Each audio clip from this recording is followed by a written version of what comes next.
Hey y'all, it's your girl Lenita Harris here, and today we are kicking off our series about balance. We're going to be talking about some stuff in this series, y'all. I'm talking about cussing, drinking, smoking, sex, and listen, all the things. So today I'm laying the foundation for it all. So let's go on and get into it. It's never too late for you to embrace who you are. It's never too late to embrace who you were designed to be. Okay, as you all know, I grew up in church, right? A church that was low-key more like a Bible school. And it was awesome to experience, right? In youth and young adult service, we were not just taught the Bible, but also taught how to actually study it, like with a concordance and everything, how to look up the original Hebrew and Greek words, child. Listen, we was in there. Do you hear me? And our church was very, very serious about living a tightly disciplined life. Heavy focus on discipline in character, but discipline in deed as well. I know our church wasn't the only one that was out there doing that. And I'm sure that there are still other churches that are doing that now, talking about a lot of discipline, right? But we were taught the popular don'ts. For sure, right? Don't or no cussing, drinking, smoking, sexing, gambling, partying, kissing, and hand holding if you a youth, and avoiding the very appearance of evil. And while all those things are great to abstain from, depending on your season and age, when you grow up learning those things and have never learned anything else, and they're implemented as well in your home and family life, honey, listen, you carry yourself in a very, very strict manner. And while it protects you or helps you avoid a lot of things and situations, as you age, you can have trouble assimilating into realistic adulthood and can have trouble connecting with people on a genuine level because you unintentionally judge them and their character based on their actions and don't even give them a chance to get to know you or vice versa. And then you don't even realize you're given the impression of being quote unquote holier than thou or stuck up until people actually give you a chance and then feel comfortable enough to tell you, you know what? You all right. I thought you was stuck up though. Can you tell I've heard that a time or five? I love a song that Tori Kelly wrote called Funny. One of the lyrics is, the same rules that blind you are the same rules that guide you. Funny how it all goes around. And that's very true. The rules of do's and don'ts guided my life for a very long time. And as I said, it protected me from a lot of things. See, the rules of discipline that you operate by are like walls. And walls are very good at protecting what's inside them, but they also prevent you from going outside them. And when you're in the house, let's use a house as an example here, a house with walls. When you're inside that house with others and none of y'all ever leave, it can be a cozy place. But there's only so much inside that house that you can explore before you've seen and done it all. And you start to get bored with being inside that house. And if all you ever hear about, quote unquote, the outside is the negative things or horror stories or how much better it is inside the house in comparison, you may never want to go outside. But what happens when you have to? If all you ever hear is don't go outside because it rains out there and you'll get wet, or it gets really hot outside and you could get a sunburn, so don't go, or it gets too cold out there and you could get hypothermia, either you'll be afraid to go outside or extremely curious and want to sneak and explore it since it's not allowed. Now, each of these things actually could happen. They could happen, but they aren't guaranteed to happen. In fact, they can easily be prevented. So how much differently would it hit if instead of being told to not go outside, you were taught how to navigate out there without losing your mind or having your senses be completely overwhelmed? It would look a little bit like this. Oh, hey, grab your raincoat or umbrella just in case it rains out there today. And this is how you use an umbrella to protect yourself. Or here's some sunscreen to protect your skin while you're out there. Here's my point. In this day and age, being taught how to maneuver in a healthy way while you're quote unquote outside is a better teaching than don't go. Because no one can stay inside forever. In church, oftentimes the teaching concerning temptations of any kind is to avoid them, period. Honey, the end. rather than how to be disciplined and balanced enough to maneuver through them.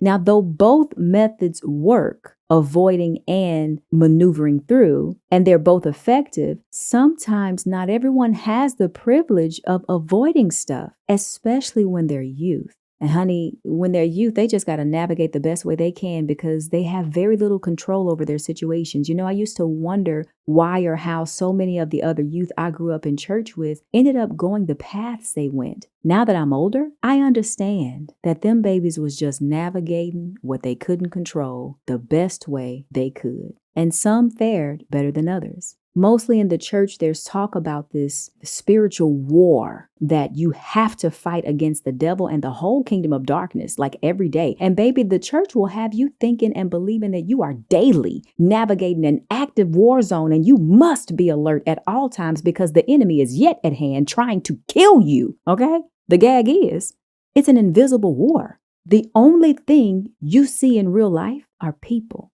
on various levels, navigating life the best way they know how, just trying to make it to their next thing, right? So because we believe so strongly that we're in a war zone, in lieu of seeing an actual enemy, we make people be our enemies because our mind has to give us a projection in real life of what we believe internally. And typically, who we deem an enemy is someone who's mean or rude or standing in our way, quote unquote, or otherwise difficult to deal with for some reason. And we get to asking God to fight our battles or remove us from people. When really, healthy communication could probably solve a lot of issues. But back to this drinking, smoking, cussing, and things of the like, right? When we're young, we don't want to do things by ourselves. So we tend to rope others into whatever we have going on for a variety of reasons. Sometimes we don't want to be alone. Sometimes we don't want to be ostracized or perceived as uncool for not doing certain things. Or we think it's fun. Sometimes we just don't know no better. It's what we've seen and what we want to act out or try it, for whatever reason, or something that we're accustomed to doing and how we cope. A lot of the stuff that we do as people against our better judgment stems from some type of insecurity in some way. Not all things, but a lot of it. So when we're young, oh baby, that insecurity is on a high level sometimes. And that's okay because when we're young, we're still finding our way and figuring out the core of who we are and who we want to be. But at some point in our lives, we should reach the place where we're solid in who we are and aren't easily influenced by others or things. And we accept and love those around us for who they are and how they are. And we're not trying to influence them to do certain things. Simply put, we should reach a place where we stand strongly in who we are and they stand strongly in who they are. And regardless of our differences, we can still find ways to come together and enjoy each other's company in peace. Now, when I was a youth, a lot of time was spent talking about the company you keep and birds of a feather flocking together. A lot of time was spent talking about being unequally yoked and what that looked like. Specifically in church, we were given the analogy that if you're standing on a chair holding hands with your friend or friends, and you're trying to pull them up to where you are, it will be a lot easier for them to pull you down to where they are because of gravity, right? Than it is for you to pull them up to where you are. Now, there's truth in that for sure. And I understand the point, which is link with people that are going the same way as you because theoretically it should be easier, and guard your circle because you become like the 5 people that are closest to you. But since we're talking about balance, let me just tell you a quick story. So following those principles, I kept my circle very small, so small that it was basically just me and my best friend in it. And then one day in a church service while I was in high school, after hearing about some unequal yokes and whatnot, I quote unquote heard on the inside to drop that person as a friend. Here's the thing, guys. This person had not done anything to me at all. And in fact, she was a large reason that I made much of the progress that I did in high school because that girl always had her mind set on achieving something. And to my knowledge, she always achieved the very thing that she set out to achieve. So I discarded that thought to drop her as a friend, and we remained close until college. That thing always bugged me though, because it would play over in my mind from time to time. I didn't know if we were unequally yoked or if it was okay. I didn't know, and I was young. But in college, it was there that we had a conversation that she and I would never come back from. And y'all, guess what it was over? It was over her saying she wasn't a Christian. And me feeling like I had been hit with a ton of bricks by hearing that. So much so that my response to her was, wow, all this time we've been friends, I thought I knew almost everything there was to know about you. And now I feel like I don't know you at all. And she responded, okay, girl, you crazy. And kind of laughed it off and said, I'll talk to you later. You know, when that later came, that later conversation would come about 2 full years later, with me calling and her finally answering the phone by saying, who is this? I'm sorry, I don't recognize this number. Woo! You want to talk about a blow to my heart? God, because she and I talked every single day, many times, multiple times a day, and my number hadn't changed. How could she say that? She didn't recognize the number. You know what? Now that I'm thinking about it, perhaps how I felt that day when she said that to me was how she felt 2 years prior when I had the gall to say I felt like I didn't know her at all just because she said she wasn't a Christian. I lost a very valuable friend and person in my life that day I uttered those words. And I spent the next decade of my life in some way or another trying to replace or remanufacture the connection I had with her with other people. Now, in retrospect, I can see how I, the Christian, absolutely smothered her at times with my own emotional insecurity. Almost everything she wanted to do or did, I did too. We went to separate colleges and talked like 5 times a day. We called each other between classes when we were bored. And when she got a job, she'd take time on her breaks to call me or return my call. She gave me advice. She was a listening ear and a sounding board for me more times than I could even count. She was there for me, sometimes when no one else was. And then I fixed my mouth to say I felt like I didn't know her at all. And then I had the nerve to continue to call and text her and then be in my feelings when I hadn't received a response. Y'all, I wasn't balanced. I wasn't balanced. I told y'all that insatiable place of emotional insecurity can cause you to not even see other people's sacrificial giving because you're so focused on you and what you're not getting or would like to receive. I ain't just pulled that out the air when I said it. I have lived it. And to that friend I once had, I don't know if you'll ever hear this, but just in case you do, girl, I am so sorry. I apologize to you for not recognizing your level of sacrifice and love for me in your giving to me. And I apologize for making an unfair judgment about your whole person based on one thing. I hope you are well wherever you are and doing great things and living the life you set out to live. So the thing here about that story is I completely overlooked the great parts of her character just because one thing we didn't agree on. How many times are we taught that though in church? Like how often are we taught that to stop hanging out with someone or to talk to someone less if they don't believe the same things that you believe or if they don't agree with the same things that you agree with, all for the sake of not being unequally yoked?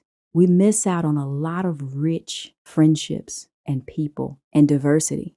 Maybe that's why we have such an issue with diversity now. I don't know. But we miss out on a lot just because we're not really taught balance. We're taught one way and what that looks like. And we're expected to live that one way. So where is the line between not going far enough and going too far? Because that line and near it on either side of that line, right? Or the standard deviation for all my math people out there is where balance is found. Guys, you have to find that line for yourself. It's not a cookie cutter, one size fits all sort of thing, regardless of how much we'd like for it to be. So how much stuff can you be around without it affecting you negatively? What are your limits? What's your tolerance? What do you have to be around that you can't avoid? And how can you navigate and maneuver in that environment effectively while maintaining your inner peace and overall unbotheredness?